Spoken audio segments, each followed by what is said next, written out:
Good afternoon. Thanks for joining us. We've been talking the last couple days a lot about jobs, toured the state of Wisconsin, talking about our agenda to get Wisconsin working again and how that ties into what we've been doing the first 4 or 5 weeks of this legislative session of this year, how we brought Republicans and Democrats together to pass some of the most aggressive pro-jobs pieces of legislation in the country. And we're going to continue to do that. I appreciate people like Senator Tim Cullen and others starting to reach out. We worked with Senator Cullen in the past on jobs initiatives, and I believe we can again in the future. But along the way, we want to continue to talk about the benefits of what I signed into law on Friday. Today, in particular, I want to talk about the benefit that our budget reforms bring to school districts all across the state of Wisconsin. In a minute, you're going to hear from one of our superintendents and some of our school district officials about some of the benefits they have in their district as they foresee. We've obviously heard from a lot of folks. We had some others who came down today who continue to meet with our policy team to talk about getting a better and fuller understanding of what's not only in place with the budget reforms, but what's in place with the biennial budget proposal and how that may impact their districts as well. But it's important. We're releasing today this information about all the school districts here in the state of Wisconsin, from big and small and everywhere in between, from rural, suburban, and urban districts, and the benefits that our budget reforms provide to them. Overall, as this document points out, on an annual basis, there are $488.7 million worth of savings. Those are conservative estimates because they're based on the pension and health care contributions we've talked about time and time again. $488.7 million worth of savings. That is in contrast to the reductions in general school aids in the budget for all these collective districts, which equate to $391.1 million. Obviously, doing the math, that is a $78.9 million benefit to our school districts.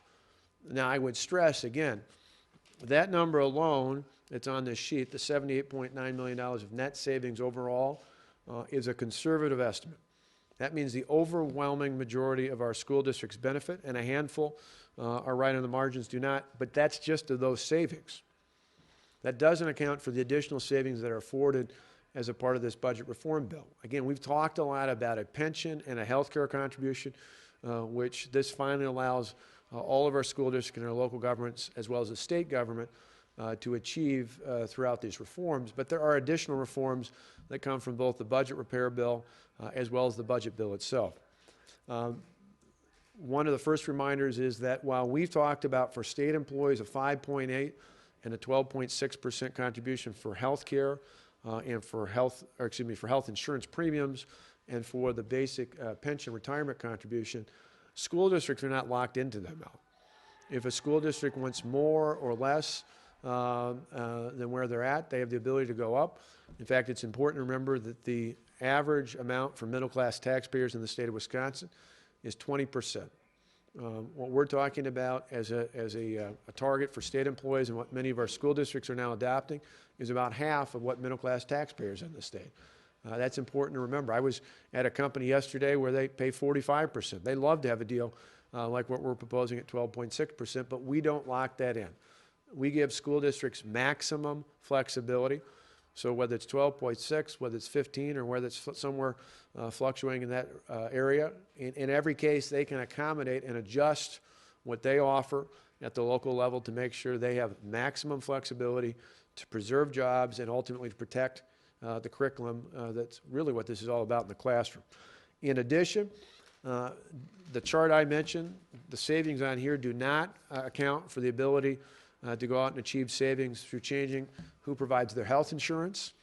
You've heard me talk about this before, but we believe conservatively, using estimates from the Wisconsin Association of School Boards, that while not every district, many of our school districts across the state are locked into buying their health insurance through the WA Trust. That is a company owned by the teachers union. The bill that we passed and I signed into law on Friday frees them from that mandate, frees them from the mandate through collective bargaining to do that, and instead they can buy health insurance either through the state health insurance plan for state employees, or they could buy it through a lower cost option on the private market. Those numbers, we believe conservatively, are $68 million worth of savings statewide. That's on top of the savings I just mentioned in this document. In addition, we provide relief from mandates. There's a whole assortment of mandates, and for years, school board officials all across the state have time and time again been asking for relief from mandates from the state. This budget document we propose for the next 2 years provides just that sort of relief, and so those savings are not accounted for. Those would be on top of the savings in this document. And we've also seen a fair amount of retirements. Again, school districts are able to account and adjust for that. That provides savings as well that they can account for without being locked into collective bargaining agreements. All those things are benefits out there. Now, in a minute, you're going to hear from some of our school leaders as an example, a snapshot in one particular district of what it means to other districts across the state of Wisconsin. But it's not just about money. Probably the biggest benefit we have in having 2 sons in the public schools, I know how important this is, isn't just the monetary savings, isn't just the fact that we've seen again today more stories about the massive layoffs in California. We've seen them in the past in New York. We've seen them in other states where both Democrat and Republicans are in charge as the governor's office. We've seen in case after case where they're cutting billions of dollars from schools and local governments without giving them the tools. In those cases, they're forcing layoffs. But the other big advantage, beyond protecting middle-class jobs and middle-class taxpayers, is the fact that in these reforms, we give school leaders the ability to make decisions based on hiring and firing based on merit, based on performance, based on putting the best and the brightest in our classroom. I don't know about all you, but as a parent, that's what I want. I want to reward the great teachers out there. I want them to be the ones that are the last on the list when they're thinking about making changes, not the first on the list. I want them to be the ones that are always at the top of the list to keep in the classroom. And we've seen that hasn't happened in the past.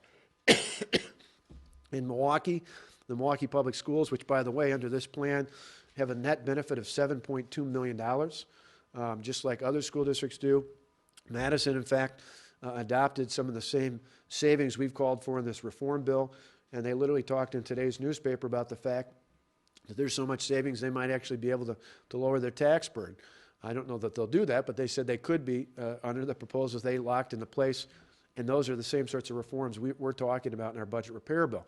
But in Milwaukee a year ago, we had a young woman who was awarded the Outstanding New Teacher throughout the state by the Council on English Teachers. And a week later, she got a layoff notice.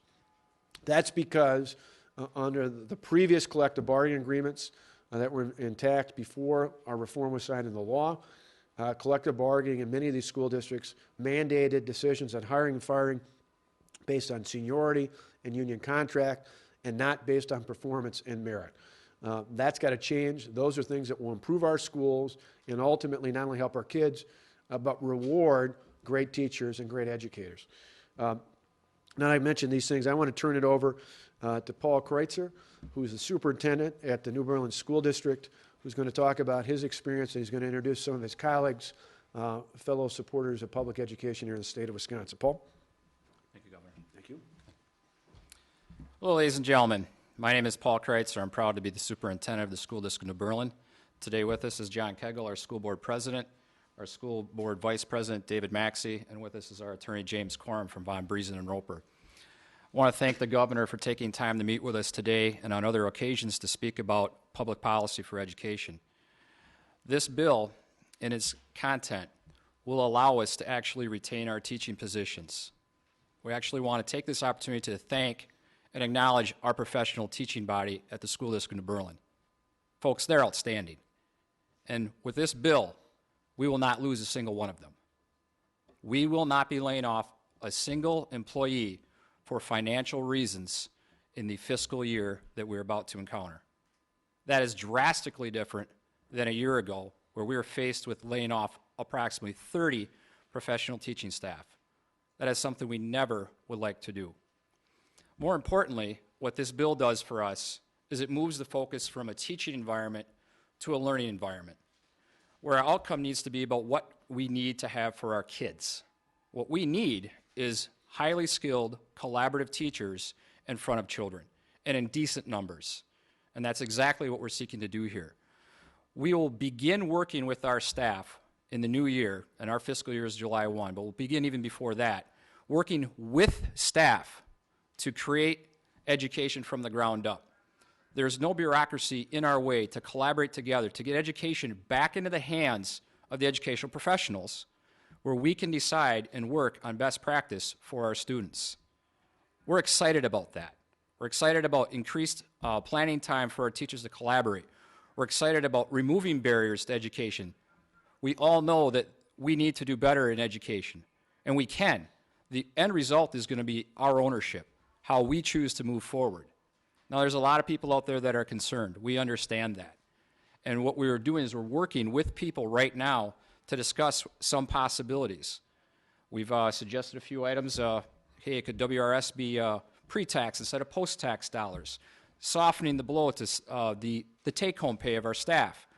Instead of maybe mandated contribution, do we find savings from plan changes?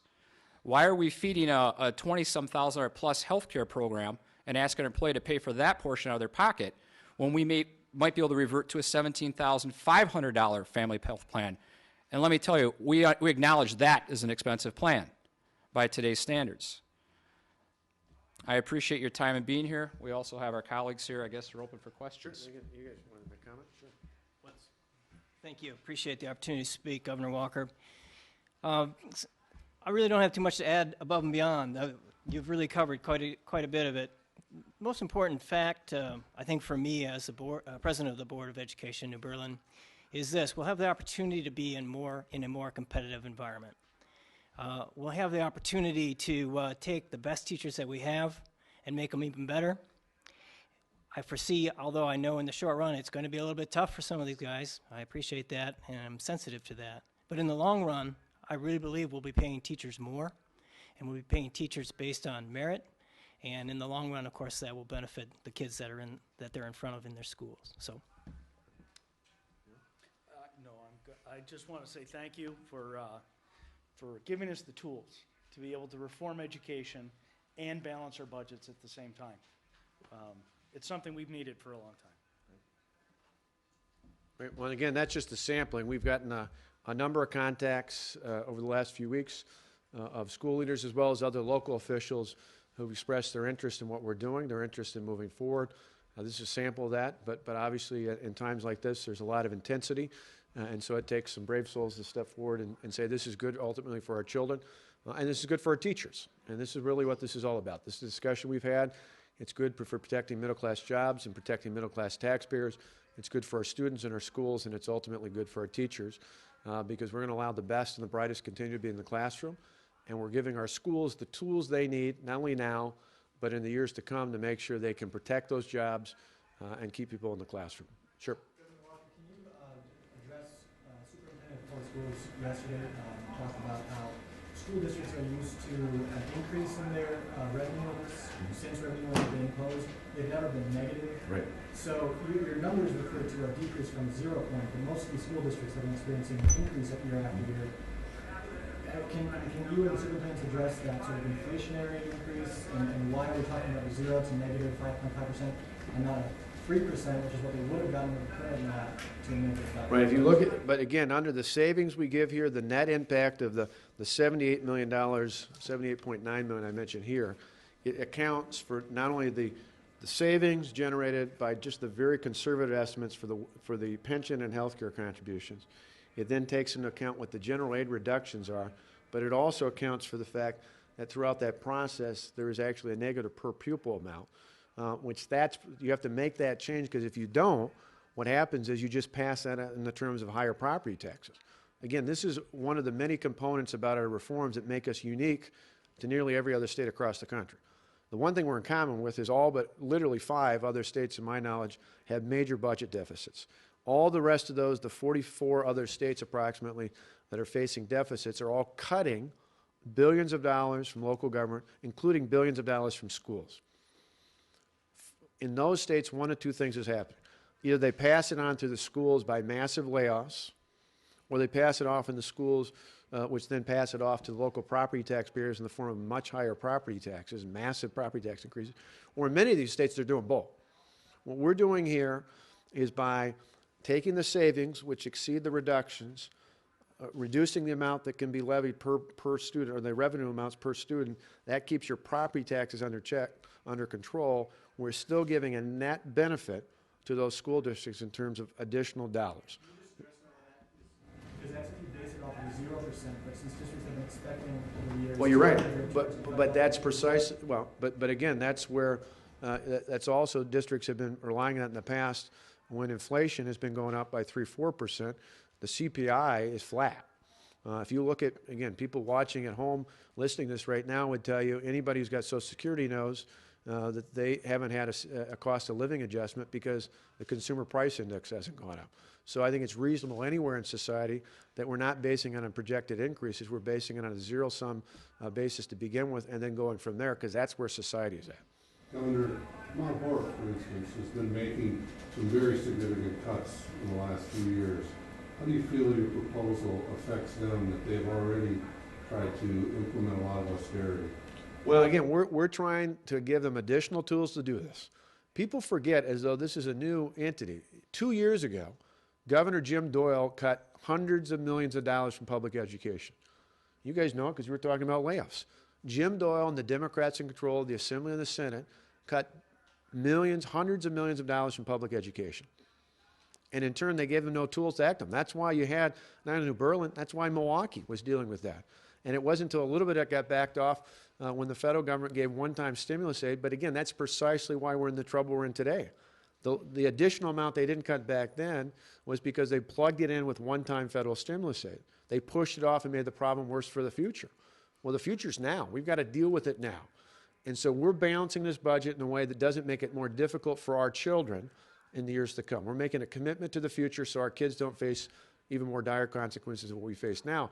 But in doing so, unlike, again, every one of these other states, we're at least giving our schools and our local governments the tools they need to balance those budgets without the massive layoffs they experienced even 2 years ago, and without the massive property tax increases. So, would we have loved to have those tools in place a couple of years ago when they were doing these same things? Absolutely. But obviously I can't go back in time to a time before I was governor. I can only look forward to the tools I can give them. But when you're having to cope with what's coming down the pike now, and they say, hey, we've already done a lot of what you want, is it fair for them to have to make additional cuts? Well, again, we're trying to give them the tools. Other places around the country, the same thing's happening. The difference in those places, they're not giving them any additional tools. So I hear your point, and I empathize with that. But in the end, short of a complete change in the school aid formula, which would affect all 424 school districts, which Democrat and Republican alike, without additional money is going to be almost impossible. Hopefully 2 years from now, once we do the things we've talked about, getting this economy going, getting well on our way to creating 250,000 new jobs over the next 4 years, you start to see a robust economy, just kind of like we saw when Tommy Thompson helped turn the economy around going back into the early 1990s. That helped us make new investments in our education system. But the nice thing about it is as we get on that economic upturn and be able to do that, we'll still have those tools in place so that money is actually going into the classroom. It's not going into excessive benefit packages that we can't afford in the future.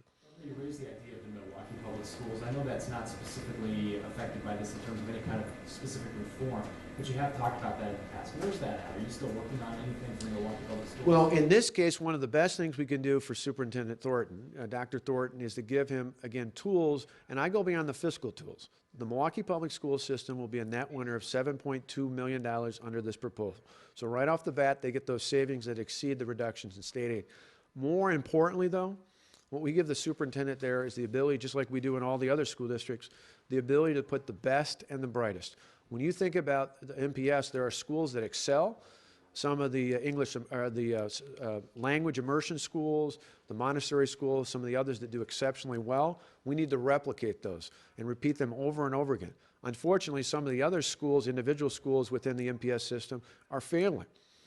This bill, these reforms give Dr. Thornton and the administration and MPS the tools to go into those schools and reassign staff based on a crisis that they face in that school, which is their kids are failing, abundantly failing, and saying, if you got a crisis, if you got an emergency, you need to put the best staff in place possible. You need to pick a principal who's going to turn that school around, and you need to give that principal, he or she, the tools they need with the staff they need to come in and turn things around, just like would do with any other emergency. You've got to put your best and the brightest on top of things to get that school turned around. And this measure, these reforms, will give people like Superintendent Thornton the tools to do that.